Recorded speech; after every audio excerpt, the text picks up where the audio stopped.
बिस्मिल्लाहिर्रहमानिर्रहीम। अभी हम स्टार्ट करेंगे topic 1.3 chapter number 1 class 9। Lecture start करने से पहले अगर आपने ये चैनल अभी तक सब्सक्राइब नहीं किया तो काइंडली चैनल को सब्सक्राइब कर लें और वीडियो को शेयर ज़रूर कर दिया करें ताकि ज़्यादा से ज़्यादा बेटे और बेटे तक ये वीडियोज़ पहुँच सके और उनको भी इनसे फ़ायदा हो सके। सबसे पहले हम स्टार्ट कर रहे हैं इंटरनेशनल सिस्टम ऑफ यूनिट्स। इसके बारे में बताया गया है कि मयरिंग इज़ नॉट सिंपली काउंटिंग। मयरमेंट जो है या मयर करना, पैमाइश करना, वो सिर्फ काउंटिंग नहीं है यानी गिनना नहीं है। For example if we need milk और शुगर, अगर हमें दूध की ज़रूरत है या चीनी की ज़रूरत है, we must also understand how much quantity of milk और sugar we are talking about. हमें ये भी पता होना चाहिए कि हम कितनी चीनी की बात कर रहे हैं या कितने दूध की बात कर रहे हैं। Thus there is a need of some standard quantities. इसलिए कोई म्यारी जो है वो मिकदारों की ज़रूरत है फॉर मयरिंग या कंपेयरिंग। उसको मयरिंग भी कह सकते हैं, हम कंपेयरिंग भी कह सकते हैं, ठीक है। अननोन क्वांटिटीज़, ठीक है। अननोन क्वांटिटीज़ को मयर करने के लिए, कंपेयर करने के लिए हमारे पास कोई स्टैंडर्ड क्वांटिटीज़ होनी चाहिए। Once a standard is set, एक दफ़ा वो स्टैंडर्ड या जो म्यार है वो सेट हो जाए फॉर अ क्वांटिटी, मिकदार के लिए, then it can be express in terms of that standard quantity. फिर वो जो हमने जिस क्वांटिटी को मयर करना है उसको फिर हम स्टैंडर्ड क्वांटिटी के साथ कंपेयर करके, मयर करके फिर हम बता सकते हैं, उसको एक्सप्रेस कर सकते हैं। This standard quantity is called a unit. वो जो स्टैंडर्ड क्वांटिटी होती है जिसके साथ हम मयर करने वाली क्वांटिटी को हम कंपेयर करते हैं, वो क्या कहलाता है? यूनिट कहलाता है, ठीक है। With the developments in the field of science, science की फील्ड में डेवलपमेंट यानी तरक्की के साथ, एंड टेक्नोलॉजी और टेक्नोलॉजी के साथ, the need for a commonly acceptable system of units was seriously felt all over the world. सारी दुनिया में इस बात का जो है वो एहसास किया गया, यानी इस बात का अंदाज़ा लगाया गया या महसूस किया गया कि जो है वो कॉमन जो है वो सिस्टम होना चाहिए यूनिट्स का, particularly to exchange scientific and technical information. Scientific और टेक्निकल इन्फॉर्मेशन को एक्सचेंज करने के लिए, जैसे दुनिया के एक कोने में अगर कोई रिसर्च हो रही है तो अगर उनके यूनिट्स अलग हैं और दुनिया के दूसरे कॉर्नर में वही रिसर्च हो रही है और उनके यूनिट्स अलग हैं, उनके मेयार अलग हैं, तो इस तरह कॉन्फ्लिक्ट होगा। इससे तरक्की जो है वो कम होगी क्योंकि वो एक अलग डायरेक्शन में जा रहे होंगे, दूसरे अलग डायरेक्शन में जा रहे होंगे, उनकी जो बातें एक दूसरे को समझ नहीं आएंगी। द 11th जनरल कॉन्फ्रेंस, फिर इस बात की बुनियाद पे क्या हुआ? The 11th general conference on weight and measures, जो 11वीं जो है वो जनरल कॉन्फ्रेंस जो है वो मुनक़िद हुई पेरिस में 1960 में। Adopted a world wide system, फिर पूरी दुनिया का जो है वो एक सिस्टम जो है वहाँ पे अडॉप्ट किया गया, बनाया गया, ऑफ मयरमेंट्स का, called international system of units. उसको फिर system international system of units कहा गया, ठीक है। वो जो 1960 में जो कॉन्फ्रेंस हुई, उस कॉन्फ्रेंस में जो डिसाइड किया गया कि सारी दुनिया में ये यूनिट्स जो हैं वो कॉमनली यूज़ किए जाएंगे, तो उनको वो जो सिस्टम था उसको इंटरनेशनल सिस्टम ऑफ यूनिट्स कहा गया था। International system of units is commonly referred as SI, उसको SI कहा जाता है, यानी एब्रीवेशन कह लें इसको या शॉर्ट फॉर्म कह लें, तो SI कहा जाता है उसको, ठीक है। अब यहाँ पे जो है वो सबसे पहले बेस यूनिट्स के बारे में बताया गया है। The units that describe base quantities, जैसे हमने इससे पहले बेस क्वांटिटीज़ और डिराइव्ड क्वांटिटीज़ के बारे में पढ़ा था, अब उसी से रिलेटेड जो यूनिट्स हैं उनके, यानी बेस क्वांटिटीज़ के जो यूनिट्स हैं वो बेस यूनिट्स होते हैं, जो डिराइव्ड क्वांटिटीज़ के यूनिट्स हैं वो डिराइव्ड यूनिट्स होंगे, ठीक है। अब यहाँ पे बेस यूनिट्स के बारे में ही बताया गया है। The units that describe base quantities, यानी वो यूनिट्स जो बेस क्वांटिटीज़ को डिस्क्राइब करते हैं, बयान करते हैं, are called base units. Each base quantity has its SI units, हर एक बेस क्वांटिटी का एक अपना SI यूनिट है, यानी सिस्टम ऑफ इंटरनेशनल जो यूनिट्स थे उसमें जो बुनियादी 7 मिकदारें होती हैं उनके यूनिट्स भी बताया गया कि ये इस क्वांटिटी का यूनिट है। अब हमें जो है वो यहाँ नीचे टेबल में भी बताया गया है कि जो हमने क्वांटिटीज़, बेस क्वांटिटीज़ को पढ़ा था पहले, फिर अब ये टेबल में हम ये पढ़ेंगे, देखते हैं कि कौन कौन सा यूनिट जो है वो किसको रिप्रेजेंट कर रहा है और उनके सिंबल्स क्या हैं। सबसे पहले 1 2 3 4 5 6 7, ये 7 हमारे पास बेस यूनिट्स हैं, जैसे length, mass, time, electric current, intensity of light, temperature, amount of substance, ये 7 बेस यूनिट्स हैं, ये इनके सिंबल्स हैं, ठीक है। ये क्वांटिटीज़ हैं, सॉरी, ठीक है, ये क्वांटिटीज़ हैं 7, इनके सिंबल्स हैं, ये उनके यूनिट्स हैं और उनके नेम और उनके सिंबल्स बताए गए हैं। सबसे पहले लेंथ है, लेंथ को L से शो किया जाता है और स्मॉल l से शो किया जाता है, ठीक है। और जो लेंथ का यूनिट है, SI यूनिट है, वो मीटर है, ठीक है, और उसको स्मॉल m से शो किया जाता है। मैस है, उसके बाद मैस का सिंबल m है, स्मॉल m है, ठीक है, और इसका यूनिट किलोग्राम है, और kg यानी स्मॉल kg, स्मॉल k और स्मॉल ही g होगा, ये इसका सिंबल है। टाइम जो है इसका स्मॉल t से इसको डिनोट किया जाता है, सेकंड इसका यूनिट है, और s से शो किया जाता है, इसको डिनोट किया जाता है। इलेक्ट्रिक करंट को I से डिनोट किया जाता है, यानी इसका सिंबल है। एम्पेयर इसका यूनिट है, और कैपिटल A से इसको डिनोट किया जाता है। Intensity of light capital L से इसको शो किया जाता है। कैंडेला इसका यूनिट है, और small c and small cd यानी स्मॉल cd से इसको डिनोट किया जाता है। टेम्परेचर को कैपिटल T से शो किया जाता है। केल्विन इसका टेम्परेचर यूनिट है, और कैपिटल K से इसको डिनोट किया जाता है। अमाउंट ऑफ सब्सटेंस को स्मॉल n से डिनोट किया जाता है, ये आपने केमिस्ट्री में भी पढ़ा होगा ये, ठीक है, या पढ़ेंगे आप लोग। और मोल इसका यूनिट है, स्मॉल MOL से इसको डिनोट किया जाता है। अब नेक्स्ट हम बात करते हैं जी डिराइव्ड यूनिट्स की।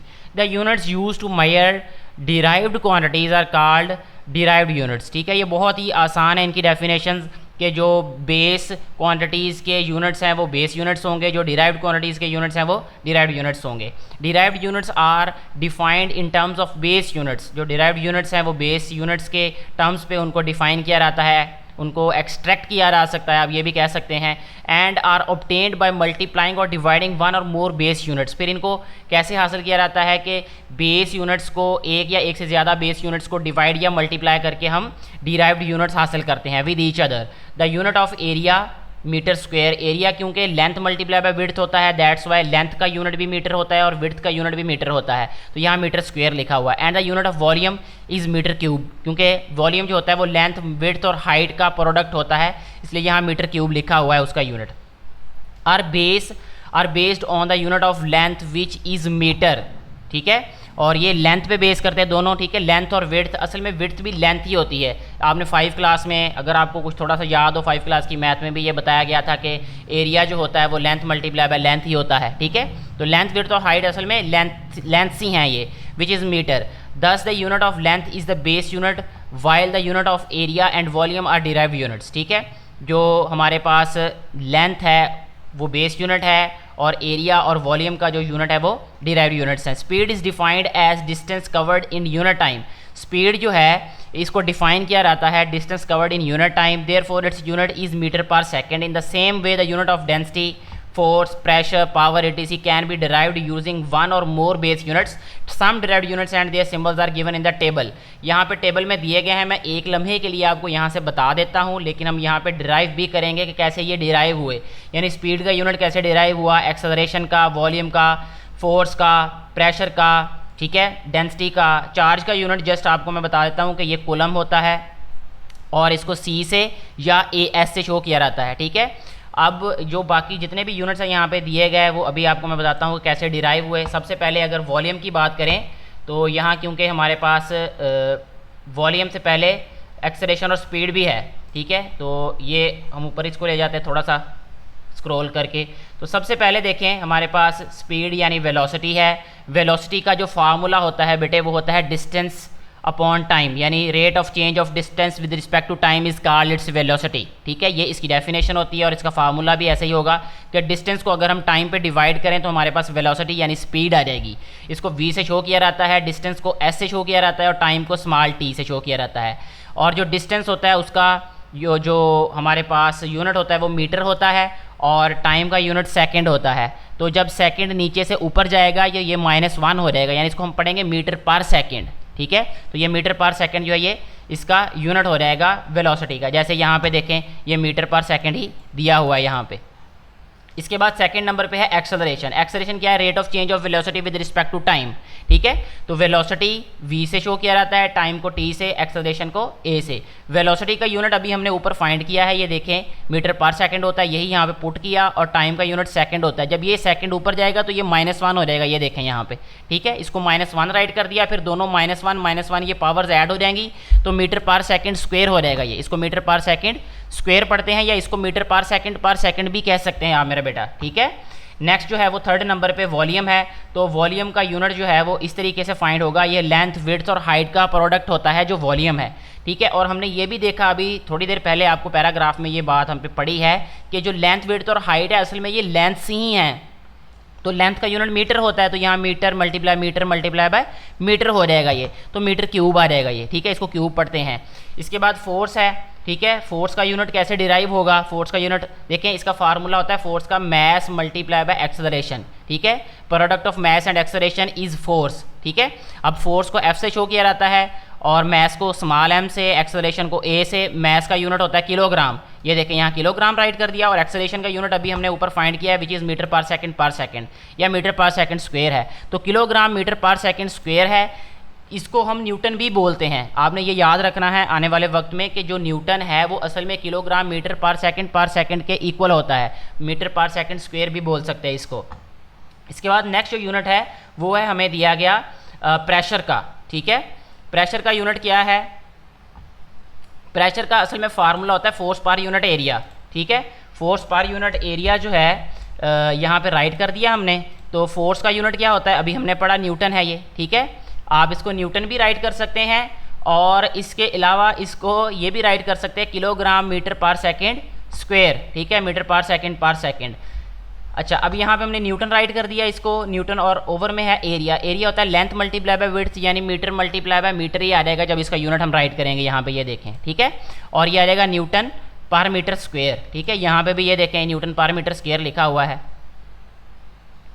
इसको PA भी लिखते हैं पास्कल को। अच्छा जी, इसके बाद जो है वो नेक्स्ट है डेंसिटी। डेंसिटी क्या होता है, मैस पर unit volume is density. Density का फॉर्मूला क्या होता है, मैस पर यूनिट वॉल्यूम। तो मैस का क्या होता है किलोग्राम, लेकिन यहाँ पे ये के जो है इसको स्मॉल लिखना है हमने, तो किलोग्राम का के आ जाएगा यहाँ पे kg, मैस का सॉरी, तो वॉल्यूम का मीटर क्यूब आ जाएगा, तो किलोग्राम मीटर क्यूब, ये इसका फार्मूला हो जाएगा। किलोग्राम पर मीटर क्यूब आएगा, सॉरी किलोमीटर क्यूब नहीं पढ़ेंगे हम इसको, किलोग्राम पर मीटर क्यूब पढ़ेंगे इसको, ठीक है जी। अब इसके बाद लास्ट नंबर पे है यहाँ पे चार्ज का मैंने आपको बता दिया कि कूलम होता है, ठीक है। ये असल में करंट और टाइम को मल्टीप्लाई करने से हमारे पास चार्ज आता है, ठीक है। करंट का एम्पेयर होता है, और इसके बाद टाइम का जो सेकंड होता है यूनिट, तो इसलिए यहाँ AS भी लिखा हुआ है, ठीक है। यहाँ तक आज का जो लेक्चर है वो हम इसको ख़त्म करते हैं। अगर इससे रिलेटेड आपका कोई भी क्वेश्चन हो, कोई कन्फ्यूजन हो, तो आप कमेंट बॉक्स में पूछ सकते हैं। Thank you very much.